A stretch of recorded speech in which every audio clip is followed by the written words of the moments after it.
Salut les gens, je me présente, je m'appelle Virac. Vous me connaissez peut-être pas, mais je suis illustratrice freelance depuis à peu près 20 ans maintenant. Je n'ai pas trop utilisé les réseaux sociaux de manière générale parce que ça m'allait très bien de travailler dans l'ombre des entreprises tant que je pouvais en vivre. J'ai décidé de faire mon comeback, peut-être au pire moment, mais j'en avais envie tout simplement.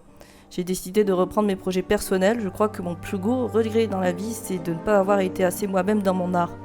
Ça me dérangeait pas jusque-là de n'être qu'un maillon d'une chaîne, mais secrètement, sans me l'avouer, il y a pas mal de projets que j'ai laissés en suspens dans un coin de ma tête et que je n'ai jamais osé sortir, tout simplement.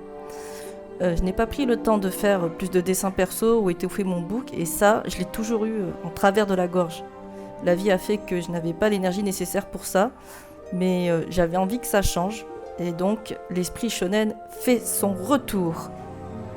Ça fait maintenant plus d'un an que j'ai entrepris de refaire revivre un projet de ma vie. Et je l'ai démarré quand j'avais 15 ans. Ça s'appelle Le Ciel d'Éden. Il a vécu un tas de péripéties que je raconterai dans une autre vidéo, mais voilà, c'est acté, j'ai décidé d'en faire quelque chose. J'ai commencé par ce qui me semblait le plus faisable dans ma situation, une version roman. Je me suis dit que peu importe le format final, c'est l'écriture qui prime de toute façon. Ça a bien avancé, le tome 1 est en alpha, on va dire. Le tome 2 est pas loin de le rejoindre parce qu'il y a des détails venus récemment à intégrer. Et je suis déjà en train de planifier le tome 3, qui sera le dernier de la saga. Le truc, c'est que je n'ai pas une énorme confiance en moi, et surtout, j'ai pas encore les moyens de passer par l'étape de bêta lecture et de la correction pro. Mais par contre, je suis quelqu'un de très visuel, je peux pas m'empêcher d'imaginer les scènes en images.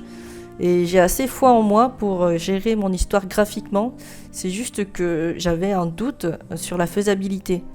Et au bout du compte, je me suis dit, ouais mais en fait, la version roman c'est presque un storyboard, l'histoire est prête, donc lance ton webtoon. Donc voilà, le fil rouge de ma chaîne, dans mes réseaux, sera centré sur ce projet, même si je vais pas poster que ça, quand même. En tout cas, je voulais pas finir ma carrière sans avoir commencé et achevé ce projet. Et j'espère que ça vous plaira. N'hésitez pas à vous abonner et à me soutenir. Vous allez me voir bosser et surtout galérer. Et peut-être que vous aussi, vous aurez un projet qui vous tient à cœur et que vous n'osez pas vous lancer. Et j'espère que vous y retrouverez. Sur ce, à la prochaine pour cette grande aventure.